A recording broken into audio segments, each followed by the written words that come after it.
آپ کو بتائیں کہ رات گئے گورنر پنجاب بلیغ الرحمان کی جانب سے چودھری پرویز الہی کو ڈی نوٹیفائی کر دیا گیا ہے اور وزیر اعلیٰ پنجاب کو ڈی نوٹیفائی کرنے کا نوٹیفیکیشن بھی جاری کر دیا گیا ہے۔ اس حوالے سے مزید بات کرتے ہیں، bureau chief Lahore Shahzad Hussain but صاحب ہمارے ساتھ موجود ہیں۔ سر، یہ اب ایک آئینی بحران کی سی کیفیت پیدا ہو چکی ہے صوبے میں، اگر عدالت اس فیصلے کو ریورس کر دیتی ہے تو پی ڈی ایم کی سیاست کو کہاں کھڑا دیکھتے ہیں آپ؟ دیکھیں، بات یہ ہے کہ اس وقت چیف سیکرٹری سنبل صاحب نے باحکم گورنر پنجاب بلیغ الرحمان کے نوٹیفیکیشن جاری کر دیا گیا ہے، اور اس جاری ہونے کے بعد جو چودھری پرویز الہی ہے وہ اب وزیر اعلیٰ نہیں رہے، تاہم چودھری پرویز الہی وزیر اعلیٰ پنجاب کو ڈی نوٹیفائی کرنے کا واضح جو مطلب ہے وہ یہ ہے کہ وہ اپنے فرائض انجام دیں گے، اور لیکن اس وقت وہ جو اسمبلی ہے اس کو ڈیزالو کرنے کے احکامات نہیں دیے جائیں گے۔ میں نے اس سلسلے میں جب رانا ثناء اللہ سے اس سوال جو آپ پوچھ رہے ہیں، میں نے ان سے جب یہ پوچھا تھا چند لمحے پہلے، تو انہوں نے مجھے بتایا کہ اس وقت گورنر پنجاب جو ہیں وہ صوبے کو رن کریں گے، اور اس کے ساتھ ساتھ آئی جی پنجاب اور چیف سیکرٹری جو ہے ان کے احکامات پر منوان عمل کریں گے۔ اور اس کی واضح مثال یہ ہے کہ گورنر پنجاب کے حکم پر چیف سیکرٹری سنبل صاحب نے فوری طور پر ڈی نوٹیفائی کا نوٹیفیکیشن جو جاری کر دیا گیا ہے۔ یہ باضابطہ طور پر ایک 3-4 روز سے یہ سلسلہ چل رہا تھا، جس کے مطابق پہلے آئی جی کی تعیناتی ہوئی ہے، فیصل شاہکار کو تبدیل کیا گیا ہے، عبداللہ سنبل کی تعیناتی ہوئی ہے، اور عبداللہ سنبل کی تعیناتی کے بعد جب ایم پی اے خواجہ عمران نذیر، میاں مرغوب اور پیپلز پارٹی کے حسن مرتضیٰ جو تھے وہ جب پنجاب اسمبلی گئے تو اس موقع کے اوپر ان کو وہاں سیکرٹری اسمبلی نے رات کو پنجاب اسمبلی میں جب ختم ہو گئی تمام افراد چلے گئے، لیکن حسن اتفاق کہہ لیں یا کچھ کہہ لیں، میرے کو تو علم نہیں ہے، لیکن اتنا مجھے پتا ہے کہ آؤٹ آف دا ٹرن جا کر جو سیکرٹری اسمبلی تھے عنایت اللہ، انہوں نے ان کو ڈیل کیا خواجہ عمران نذیر، حسن مرتضیٰ اور میاں مرغوب کو، اور انہوں نے ان سے باضابطہ طور پر عدم اعتماد کے حوالے سے جو ہے وہ سگنیچر کیے، وصول کیے، اور اب جا کر 3-4 دنوں کی یہ مکمل پلاننگ کے بعد جو اس وقت جو ڈی نوٹیفائی کا نوٹیفیکیشن آیا ہے رات کے، وہ ایک عجیب کہانی ہے۔ لیکن اس وقت چودھری پرویز الہی وزیر اعلیٰ پنجاب جو ہیں۔ اچھا بٹ صاحب، آپ کو کیا لگتا ہے کہ چیف سیکرٹری کے اس میں سگنیچر ہے نوٹیفیکیشن کے اوپر، تو کیا وزیر اعلیٰ کی منشا کے بغیر وہ یہ کام کر سکتے ہیں؟ یہ سب کس طرح سے ہو سکتا ہے، ذرا اس کو ڈیفائن کیجیے گا۔ دیکھیں، بات یہ ہے کہ اس وقت گورنر پنجاب نے ایک اسپیکر پنجاب اسمبلی کو احکامات جاری کیے تھے، جس پر سبطین صاحب جو اسپیکر پنجاب اسمبلی تھے انہوں نے اس سے ڈس ایگری کیا تھا، اور انہوں نے گورنر پنجاب کو لکھ دیا تھا کہ میں آپ کے حکم کو تسلیم نہیں کر سکتا، جس کے بعد اب گورنر پنجاب جو ہیں وہ وفاق کے نمائندے ہیں، اور وفاق کے نمائندے کی حیثیت سے انہوں نے چیف سیکرٹری پنجاب عبداللہ سنبل کو حکم جاری کیا ہے، جس پر یہ نوٹیفیکیشن جاری ہو گیا ہے۔ اور اس سلسلے میں جو وزیر داخلہ ہے رانا ثناء اللہ، ان کا کہنا ہے کہ یہ بالکل ہم نے آئین اور قانون کے مطابق کیا ہے، تاہم اس سلسلے میں 5 رکنی کمیٹی جو ہے وہ اس وقت وکلا کی جو ہے۔ اچھا، آئین اور قانون کی بات ہو رہی ہے تو آرٹیکل 133 کا ریفرنس دیا گیا ہے اس نوٹیفیکیشن کے اندر بھی۔ ہمارے سننے والوں کے لیے ذرا آسان ہو جائے گا، پہلے آرٹیکل 133 کے بارے میں تھوڑا سا ڈیفائن کر دیں، اور یہ بھی بتا دیجیے گا کہ کیا اس میں کوئی خاص قسم کی ایک نوعیت ہوگی تو اس میں یہ آرٹیکل لاگو ہوگا، یا کسی بھی جنرلی بھی یہ لاگو ہو سکتا ہے؟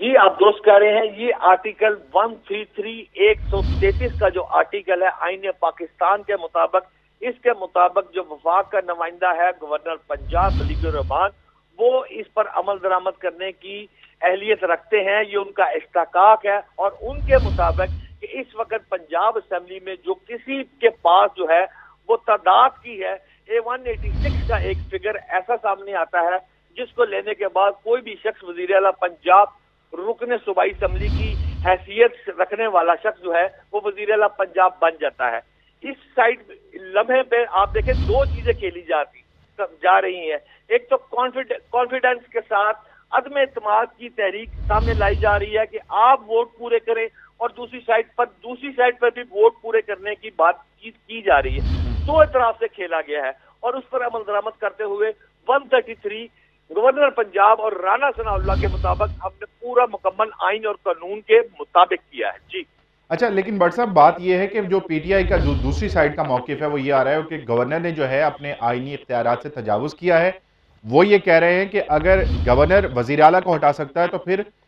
جو صدر پاکستان ہے وہ تو پھر وزیر اعظم کو بھی ڈی نوٹیفائی کر سکتا ہے۔ انہوں نے کہا کہ اپنی ڈومین سے باہر گئے اور ہم آرٹیکل 6 کا مطالبہ کریں گے عدالت میں جا کر۔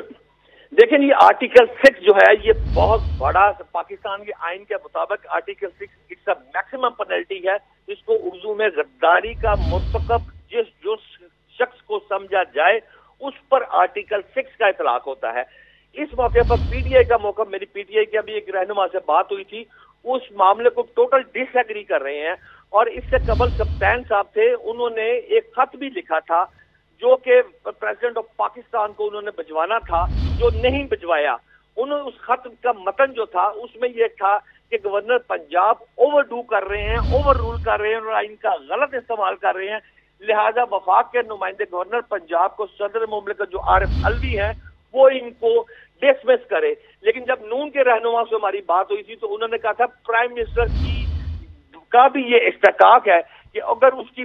ٹھیک ہے، شہزاد حسین بٹ صاحب آپ ہمارے ساتھ ہی موجود رہیے گا۔ ابھی ہمیں جوائن کیا ہے کامران مرتضیٰ، ماہر قانون ہمارے ساتھ موجود ہیں۔ بہت شکریہ کامران صاحب۔ ابھی ساری صورتحال آپ کے سامنے ہے۔ گورنر پنجاب بلیغ الرحمان نے آرٹیکل 133 کا ریفرنس دے کر وزیر اعلیٰ پنجاب چودھری پرویز الہی کو ڈی نوٹیفائی کر دیا ہے۔ دوسری جانب پی ٹی آئی کا یہ موقف ہے کہ یہ غیر قانونی اور غیر آئینی اقدام ہے، کیونکہ آپ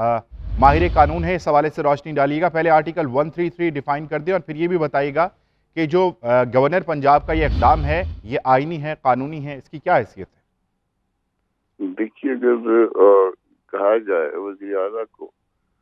گورنر کی جانب سے کہ وہ سیٹسفائی ہیں اور آپ جو ہے وہ ووٹ آف کانفیڈنس لیں اور اس کے بعد اس کی اگر خلاف ورزی کی جائے تو میرا خیال ہے کہ اس کے علاوہ شاید کوئی اور آپشن نہیں بچتا کہ وہ جو ہے ان کو ڈی نوٹیفائی کر دیا جائے، کیونکہ جو غیر دستوری کام ہوا وہ اس سے پہلے وزیر اعلیٰ کی طرف سے ہوا۔ ان کو ووٹ آف کانفیڈنس لینا تھا، مگر ووٹ آف کانفیڈنس جو نا وہ ریکوائرڈ تھا وہ نہیں لے پائے، اور نہیں لے پائے تو اس کے نتیجہ یہی ہو سکتا تھا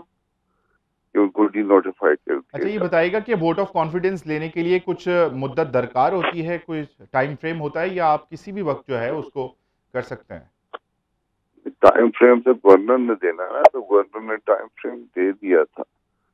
ٹائم فریم کو وہ نہیں کر سکتے، چینج نہیں کر سکتے۔ وٹو صاحب والا کیس اس میں 10 دن انہوں نے کہا تھا، مگر وٹو صاحب اور اس کیس میں ایک فرق آ جاتا ہے، جوہری فرق ہے۔ وٹو والے کیس میں شاید یہ تھریٹ موجود نہیں تھی کہ جی ہم اسمبلی توڑ رہے ہیں 23 کو، یعنی ایک دن 2 دن مزید کے بعد۔ یہاں پہ تھریٹ موجود ہے، تو تھریٹ موجود ہے تو وہ 10 دن والی بات جو ہے نا وہ رہے گی نہیں یہاں۔ اچھا سر، لیکن وزیر اعلیٰ پرویز الہی تو کہہ رہے ہیں کہ یہ غیر آئینی اقدام ہے، صبح عدالت میں ہم چیلنج کرنے جا رہے ہیں، کیونکہ آپ قانون اور آئین کو بہتر سمجھتے ہیں۔ آپ یہ بتائیے گا کہ عدالت میں یہ کیس کس طرح سے رکھا جائے گا اور عدالت کا کیا موقف متوقع ہے کہ اس پر کیا فیصلہ آ سکتا ہے؟ دیکھیے، عدالت سر آنکھوں پہ، عدالت کوئی بھی فیصلہ یقیناً کر سکتی ہے، وہ فیصلہ جو ہے وہ بظاہر جو بھی سمجھ بوجھ رکھنے والے جو لیگل سائڈ پہ لوگ ہیں ان کو جو ہے تقریباً اندازہ ہوا کرتا ہے، تو ہم بھی اپنے اندازے کی بنیاد پہ یہ کہہ سکتے ہیں کہ اس کے بعد جو بھی فیصلہ ہوگا وہ صرف بظاہر جو ہے نا یہ ڈی نوٹیفائی کرنے کا معاملہ مینٹین ہو سکتا ہے، یا ممکنہ طور پہ یہ بھی ہو سکتا ہے کہ عدالت کا کہ ٹھیک ہے اگر آپ سمجھتے ہیں کہ ووٹ آف کانفیڈنس لے سکتے ہیں آپ تو چلے جائیے، فلاں طریق کو ووٹ آف کانفیڈنس لے لیجیے دوبارہ،